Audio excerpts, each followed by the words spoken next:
I'm super excited today to introduce you to my friend. I think most of you already know him. It's Pastor Sean Silverii. He is the official title, let me read it to you, is the Student and Growth Pastor at Hope Church in Albany, and also their satellite or Pack Church in Sweet Home. So he oversees that whole ministry of students and growth. And so we're super excited to have him on the call today. Pastor Sean, thanks for taking time to be on the call with us today, to have a conversation today. And I thought it'd be great just to start us out today I've known you now for almost 10 years, but I'd love you to tell us a little bit about your journey of what brought you to Albany and Hope Church and your ministry journey along the way. Yeah. So I want to thank you, Brian, for asking me to come on and for posting my beard on the Oregon Leader Network Facebook page. The thing has a zip code of its own. That was a beastly beard. Dude, I started cracking up. I could not believe you pulled that picture. It was so funny. Well, if you don't send me one, then I just get to pick the one I want. I might be muted here. No, you're good. I hear you on the end, but you might have froze up a little bit. He is on Wi-Fi, so if he freezes, I told him that I'd try to fill in. Oh, sorry. Did I lose you? Sorry. Yeah, you're back. I just kept talking. But anyway, yeah. So I'm grateful to be on. Yeah, I'm a Southern California boy. I'm a Californian through and through. Went off to college. About the end of my junior year, I felt called into ministry. I felt the draw of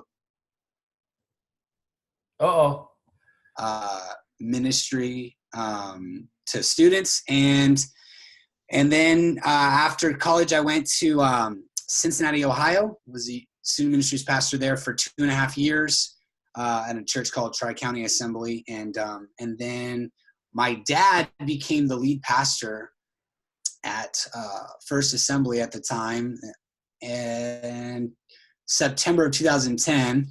Called me a couple months after that and asked if I'd be willing to come to Albany, Oregon. And I said, to where? What? To Oregon. I was like, okay. So I checked it out, and I just felt like, yeah, this is where I need to make the next move. I wasn't looking to move. But that was 8.5 years ago, almost 9 years ago when I got that call. I guess it would be the fall. This fall would be 9 years ago. And so you had just gotten in, Bruno, you had just gotten in as the DYD. Yeah. So our ministry structure, our staff structure is morphing a bunch right now. So I'm moving out of the full-time role of student ministry pastor and into a number of other things. That's that growth piece, but we'll continue to mentor, train, coach, apprentice, youth pastors, youth leaders, students as well, and still be involved in some way, some capacity. But that's kind of the Cliff Notes version of what's going on. So with me. And when you moved to Oregon, to this place you didn't know called Albany, Oregon, you came and you were a single man, but that's changing your life a little bit too. Tell us about your family. Yeah. So I married Ashley Greer at the time, and so we have 2 boys, and we got married in 2013 May, so we're coming up on 6 years. Ashley was trip leader for some different trips that the network was doing. You guys were doing Haiti, you did Nicaragua through her organization, and so she kind of knew of Oregon students before she knew of me and all that. And I said, yeah, I kind of think she's something special. So I asked her if I could date her, and then she left the country for a year. So we did all of our dating, and about half of our engagement was countries apart. So she lived in Costa Rica, and then got married, and yeah, she's a rock star. And, yes. 6 years, May 25th. Yeah. And then this year also, I know you won't say it, so I'll shout it out. This year you finished your doctorate too, so we can officially call you Dr. Sean, right? Yeah, so it'll be a year this month, actually. April 27th. Last year I walked, and so it'll be a year that I've finished it. So through Portland Seminary, George Fox University. So Yeah. Well, we're very pleased to have you in our network. We're proud of you. Thanks, man.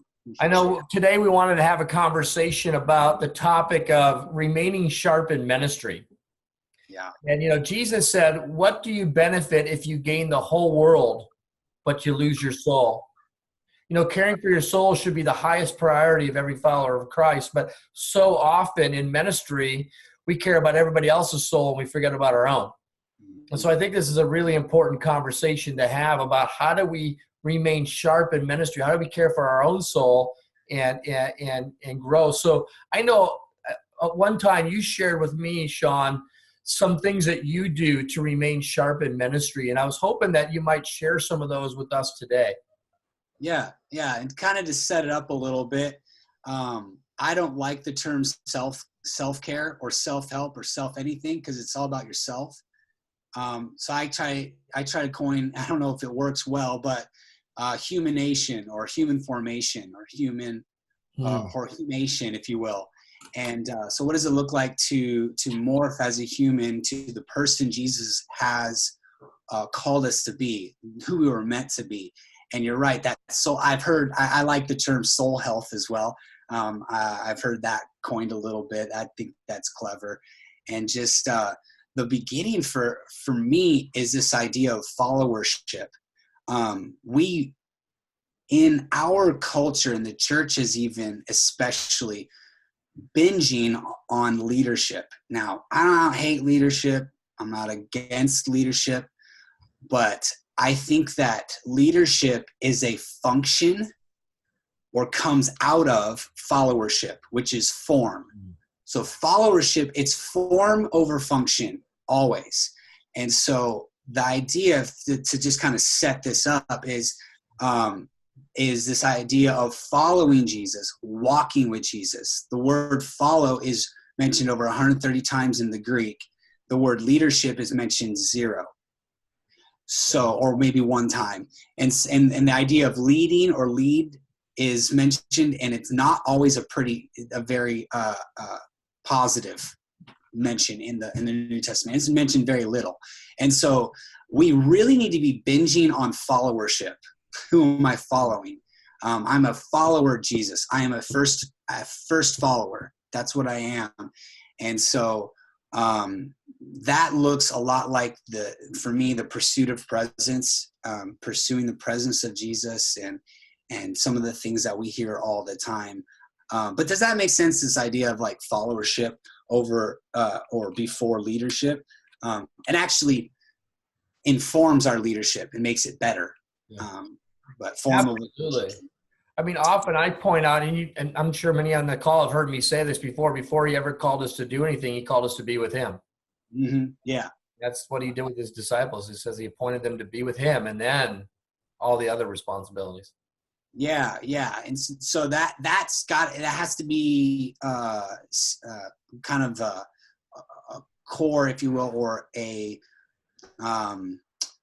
foundation to staying sharp is just being with our master rabbi, King Jesus, Savior, and so what happens within that time we spend, what happens within if you put it in your calendar, you calendar time with Jesus. Okay, I'm going to spend a half hour every morning or this or that, whatever happens within that time is some of the sharpening that takes place. So one thing that helps me remain sharp is I just read a lot of dead people, so Explain what you mean by that. Read dead people.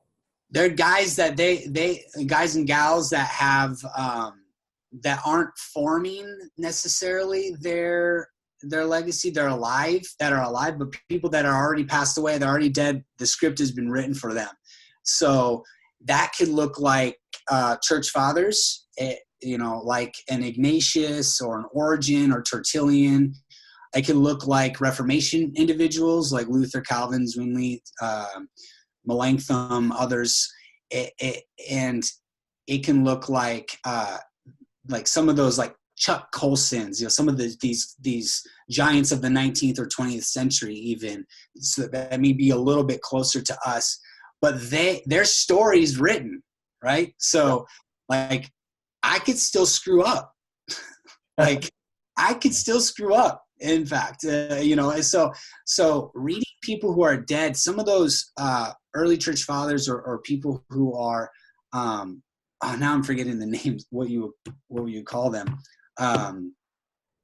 Anyway, like a Thomas Merton or people like that have written things that are just going to have a completely different perspective and spin on the scriptures, and so that's a huge thing, and using their thoughts, their thinking, what their spin and take on the scriptures inside of your own study, your own personal study.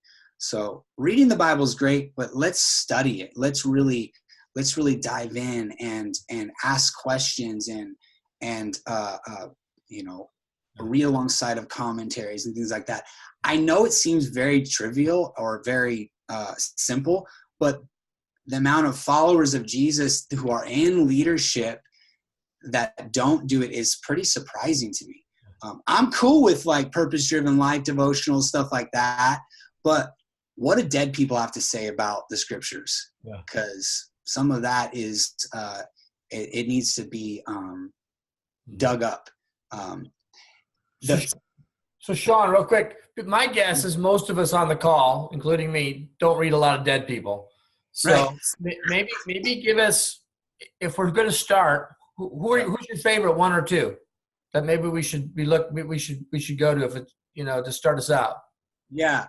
So there is Richard Foster has put together a series of 3 devotionals, if you will. I don't like the third one that much, or it doesn't appeal to me, but the 2 of them is called devotional classics is one by Richard Foster. And it has, I don't know, probably close to 100 of the classical writers. Okay.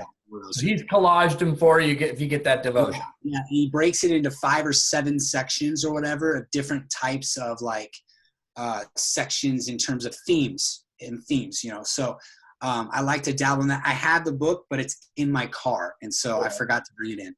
And then he does another one called The Spiritual Disciplines. It kind of goes off of his book, The Celebration of Discipline, but and that also has those classical writers.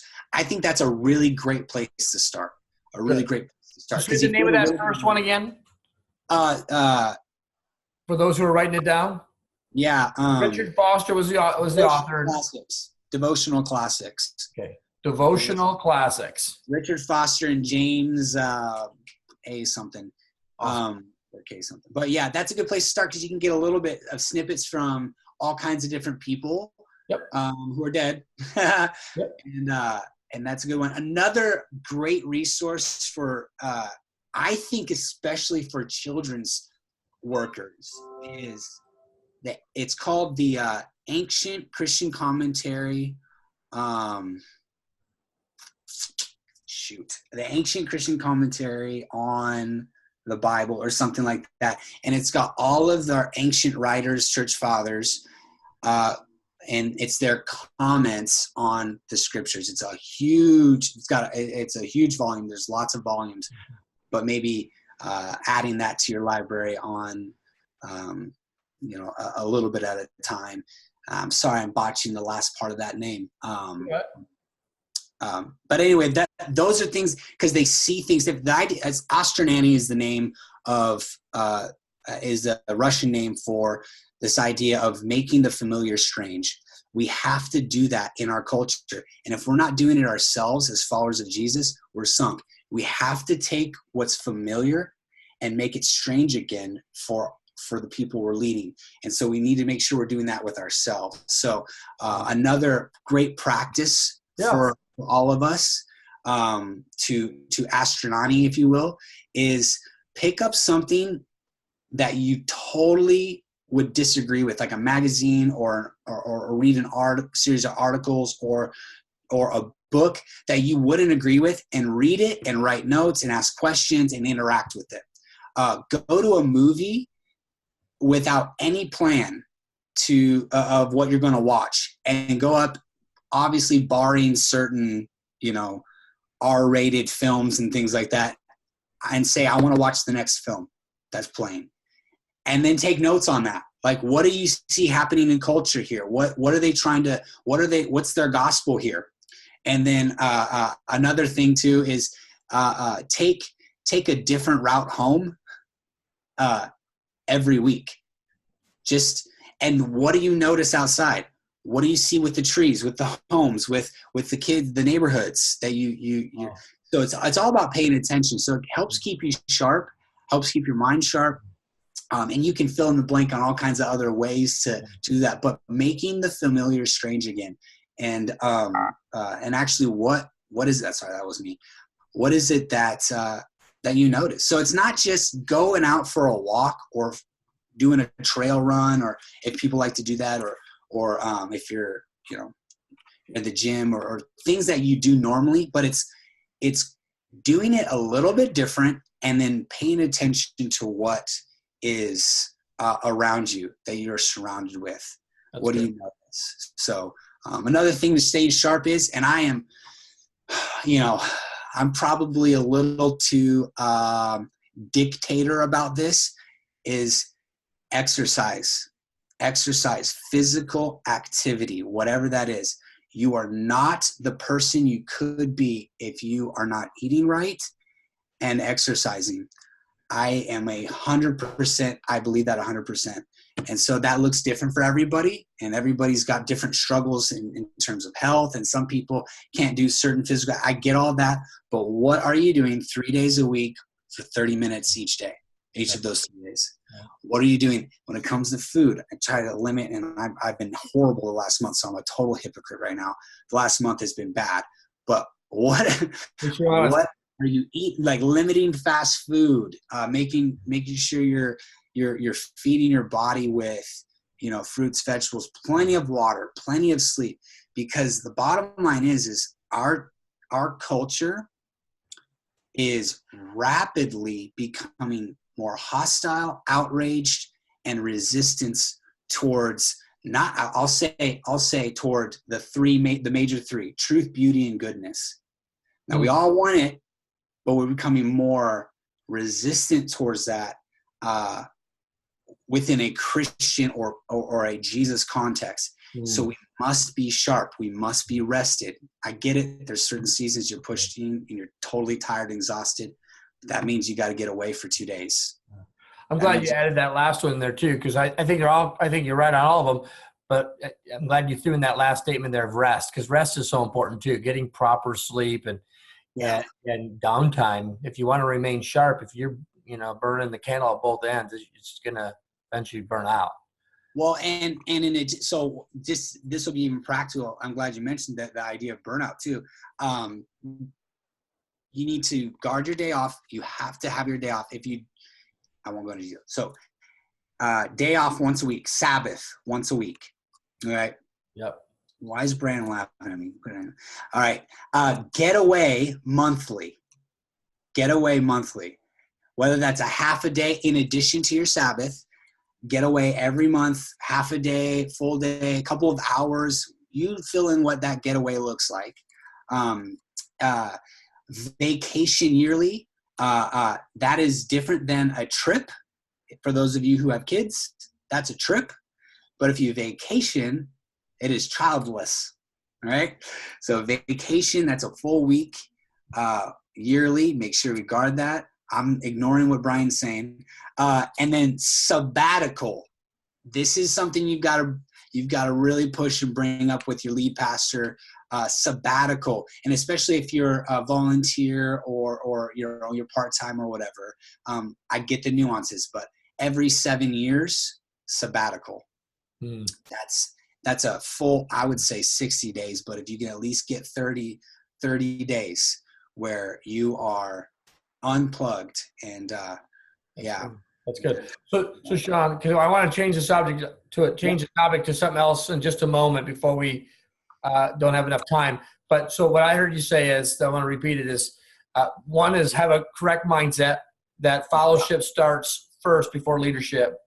And then out of that, some practical things is taking care of our own body and our health. Another one was read about dead people. Is there any others that you'd want to share before I change the topic? Remaining sharp. I think another thing is just ask questions. I'd say two things really quickly. Yeah. Don't be afraid to ask questions, and don't be too prideful to ask questions. And then make sure you're hanging out with people who fill your cup. That's and good. avoid people who drain you. Because it's easy to get sucked into that.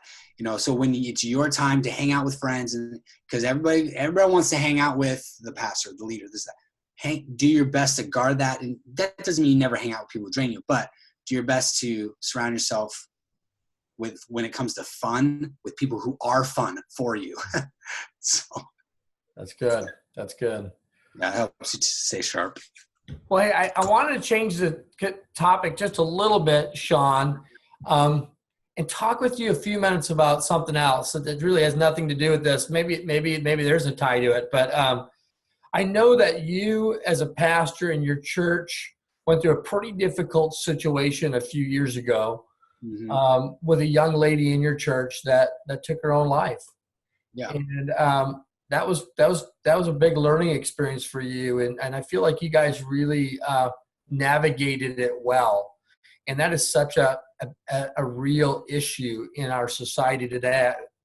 Just a week ago, I talked to a youth pastor that called me wanting to talk about a young person that was threatening their own life, and so all of us have probably experienced that or will. I was wondering if you maybe could share some insight from your experience on that topic of suicide and how you navigated that, and if there's anything, some things that you might be able to help us with on that topic because it's so real today. Yeah, and it was something that totally blew us away. Triz was a 3-star athlete, straight A student, student leader, got saved in our youth ministry at winter camp.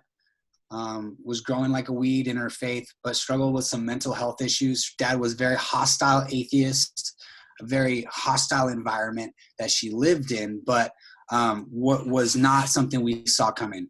And so one of the things that was very eye-opening, very helpful for me, and I continue to learn this, is that as leaders, or as, whether you're part-time, full-time, whatever your capacity is, we're not the savior.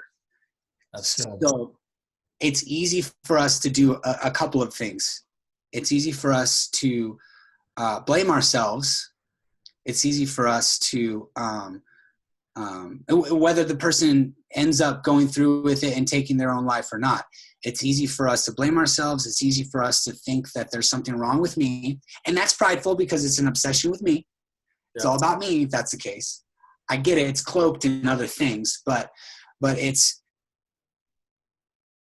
You froze up just a little bit, but I think that first one is so important as he's unfreezing, is that you don't feel like you have to be the savior. Even the individual I talk to, that so often we there's this feeling like I have to solve the problem. And the reality is, like I told the individual that I was talking to, is most youth pastors are not trained counselors. And so we shouldn't pretend to be trained counselors, or kids pastors aren't trained counselors. So we shouldn't pretend to be. We shouldn't be afraid to offer professionals who can help and connect them with professionals in their families. I think you're back, Sean. Sorry, I don't know what happened. All of a sudden, it just kicked me off. But that's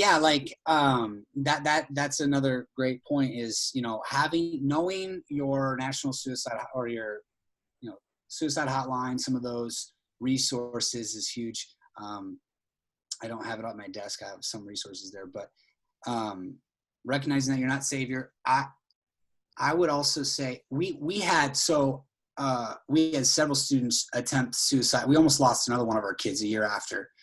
She tried to kill herself twice. She almost succeeded the second time. I was so pissed at her. I was so mad. She knew it too. But being aware of the kind of the pulse, the heartbeat, how's everything going? There's nothing wrong with talking about those things. Like, we just would talk about stuff.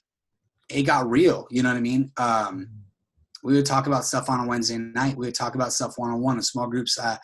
A second thing I would say when it comes to those of us who are in the thick of it when dealing with mental health or issues of mental health, or kids who are, maybe they have attempted suicide in your youth ministry, or maybe it's with the schools. You're working and helping out with the schools in whatever situation that is, at elementary level or high school, middle school level, is making sure you get a break from all that. Like, because it can consume you if you let it. So one of the best things I did, and this will look different, obviously, if somebody hasn't experienced the full-on, the student has killed themselves. I got away for like 10 days. I had a mentor and 2 friends, several people say, you need to get away for a month and just detach from it all, because they saw that I wasn't healthy and I didn't see it myself. And so if you do see a lot of kids who are really, whether you're working with schools or not, whatever, that are battling with this suicide, and it can consume you. So there needs to be some time for you, whether it's a day here and there, or it's you doing something fun where you're completely disconnecting. And that's how it does tie to the first thing that we were talking about, diet and rest. You just got to get away from all, and you recognize then, I'm not Savior. I'm not the one. I can only do so much. And so I hope that helps, because I know it's a huge issue, and it will and can consume us as children's and youth workers if we don't. Let me just throw one thing, Sean. Maybe you can speak to this. I don't know if you experienced this, and if you did, I'd be interested to know how you handled it. But we had a church back in January that was walked through a suicide. The youth group had someone take their life, very involved in the youth group. And after that had happened, some of the kids in the youth group, social media, began to post on social media statements like they're in a better place. And when I see that, it's hard, because I know that those students want to believe they're in a better place, and maybe they are. I'm not here to determine the destiny of someone's soul who takes their life. That's not my question. My question is, I'm concerned when students post that kind of stuff, they're in a better place, that it gives a license for another kid who's struggling, who's thinking of suicide, to think, well, I can escape and get to that same better place that so-and-so went to. Yeah. And so I actually spoke to that group about that, being careful what they post, even though they want to have that hope, to not start an epidemic, if you would, a trend of, does that make sense? And did you experience that in your group, and how did you deal with that? Yeah, and we dealt with that a little bit. One of the things that we did is we made our student ministry a place where we can dialogue about those things and discuss those things. So if I saw anything that was fishy or sketchy, I would address it like right away, either with that individual, that person, or if it was an individual that was from the school. So she went to West Albany High School. She was a senior, and she had a ton of friends. So I would even pick up what her friends were saying on Instagram, snapping, Facebook, whatever. And I would say, okay, here's what's going on. And I would validate the feelings, and then I would correct theologically what we need to be aware of. So let's make sure that we're careful with these things. We open it up, question and response time, Q&R. And we did that several times, and the suicide question continues to come up when we do question and response times anyway. We just had a couple back-to-back ones a couple months ago. So, giving them a voice to be heard, and then giving some instruction, direction, and theology, so that's very helpful resource. I'm trying to, I hope so. That's kind of what we did. I'm not saying we did it all right, but I had people at that time, it was 2014, I had people saying, I never really heard of that. Yeah. And now you hear of it so much more. Students in youth ministries are very involved. But let me just mention a resource, and I'll make it available you can always call my office or email me, and I'll email it to you too. But if you're on our social media sites and in our group, when the conversation is done here, I will post a one sheet PDF that has the suicide hotline and some other resources on there. Something that was provided to us from Pastor Tony Longdrew, who is a professional counselor, and he gave this out at OIC last fall. And so I will repost that today for those that maybe want to have a resource that's nearby. So if something like that comes up, they can immediately find that. But I think what you even said, Sean, has been really helpful. And we don't have a whole lot of time left. We only got about 5 or 6 minutes left, and I would love to see if Caitlin saw some questions that came in on the chat that maybe talk about what we've talked about today that maybe we could try to answer. So Caitlin, you want to help us with that? Yeah. There was one question from Ben in Medford. He said, reading the Bible versus studying the Bible. Can you talk more about the difference between these? Yeah, no, it's a great question. One of the things about reading the Bible, it's easy for us just to check it off of a list of things to do. Whereas if you see it as study time where I'm actually, I use the analogy or the illustration of, game film or even studying my wife. Like, I don't just talk with my wife or whatever. It's easy just to talk with her and be like, oh yeah, sounds good. And just everything is kind of in one ear, out the other. But I actually study her. Like, what is she saying here when she says this or that? What does this actually mean? Is there some hidden things here that I need to watch out? Am I going to be sleeping on the couch? No, I'm not going to be sleeping on. But, some of those things. And so I use I use kind of that analogy in terms of reading versus studying, to study scripture, to really study the life of Jesus, to really get to know him and who he is and what the themes of the scriptures are, and tracking the themes from beginning to beginning, Genesis to Revelation, and really diving in and studying alongside having commentaries and some of those things, versus just simply, I'm going to read my Bible. There's nothing wrong with reading your Bible. I think sometimes you just need to say, you know what, I just need to read something, and I'm going to just read it, kind of get through it. Whether I internalize it or not, it doesn't matter. I just got to get the scriptures right now. Sometimes that happens. But to actually take time and study, that's kind of what I mean by that. So usually you have other resources and sources. Maybe it's good Bible teachers. I recommend Timothy Mackey, Exploring My Strange Bible. I cannot recommend him more. Where I'll put in my headphones, I got my Bible, I got commentaries, I got my notes, my pen, my journal, and I'm studying Jesus. I'm studying him, Good. So now, yeah, anyway. Say the title of that book and the name of the author one more time for those who wanted to write it down. Exploring My Strange Bible. Is that what it was? It's a podcast. Sorry, it's a podcast. Oh, it's a podcast. Okay. One more time. My Strange Bible. Exploring My Strange Bible with Timothy Mackey. Okay. Podcast. Thank you for sharing that. Yeah, absolutely. Caitlin, do you have any other questions? No, there are no other questions on here. No other questions. Another good one without knowledge. Gosh, oh, that's a little scary. Another one, Ben, that I think you might like, dude, is actually everybody would. It's called The Naked Bible by. It's a podcast. Yeah, I know, right? He is a Jewish scholar, and he can be a little dense. Timothy Mackey is not. He is a Jewish scholar. He's a PhD. He's a brilliant guy. But Timothy Mackey is a lot of fun to listen to. But his name is I'm forgetting his name now. Heiser, Michael Heiser. Michael Heiser. That's good. The Naked Bible. So that's another, good podcast to maybe jump in on.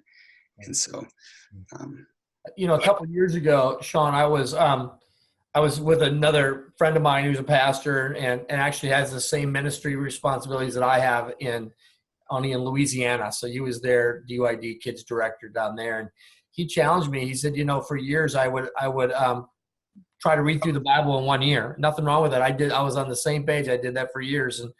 And he said, but I started a new practice. Rather than going wide, I decided I was going to go deep.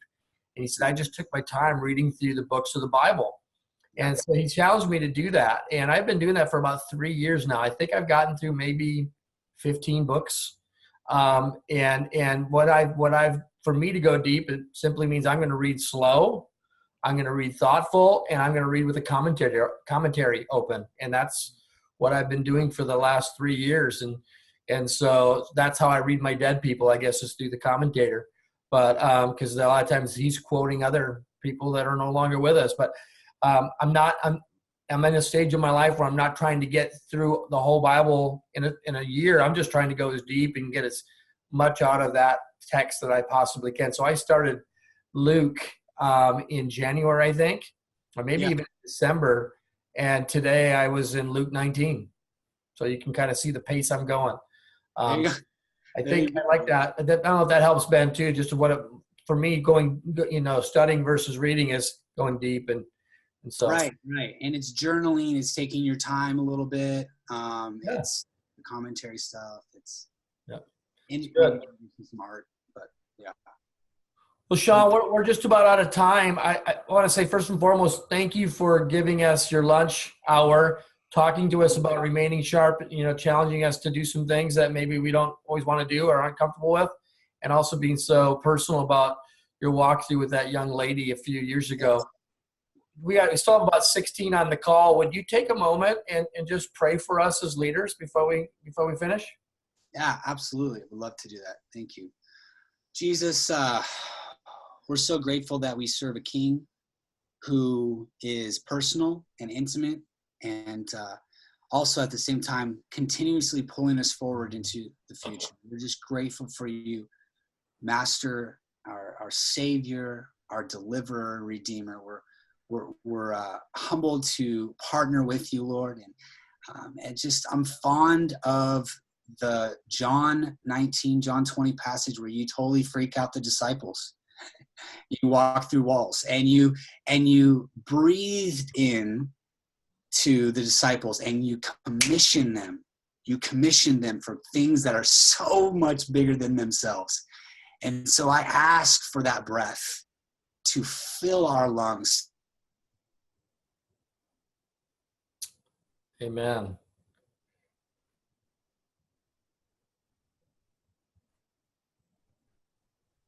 Amen. Well, he's still praying for us, kind of like Jesus sitting at the right hand of the Father, interceding, even though we can't hear him, right? So that's what we're going to trust. It's been great to have him on the call. Hey, just a couple final reminders before we hang up. Don't forget that Sean's back. Your Wi-Fi froze up on us again, so we just said amen for you and believed you were still praying for us. Fill us, Holy Spirit, as we're on mission. That's all I said. Amen. Sorry, guys. I don't know what's going on. It's all good. Hey, I think the Wi-Fi worked great the majority of the time, so thank you for being on the call. Don't forget, on May 13th, we're going to have Twyla Kuntz with us, one of our youth camp speakers this summer. And then June 10th, we're going to have Tony Kinzinger, one of our kids camp speakers this summer. So you're not going to want to miss those. Don't forget to check our website, social media, or iTunes on Wednesday for today's recorded lunch break. And I want to encourage you to share it. Share it with other kids pastors that you know, other youth pastors you know, and share it with your team. We want this to go wide and far so it can help lots of people. So, again, thank you, Pastor Sean. And we're going to sign out now because many of you have to go back to lunch. And we'll see you next month, or hopefully we'll see many of you at our summit the end of this month. And hopefully you'll make it to the Affinity Lunch. All right. God bless you. Have a great day. Bye, everybody. Thanks, Brian. My pleasure. Well, thanks, Bruno.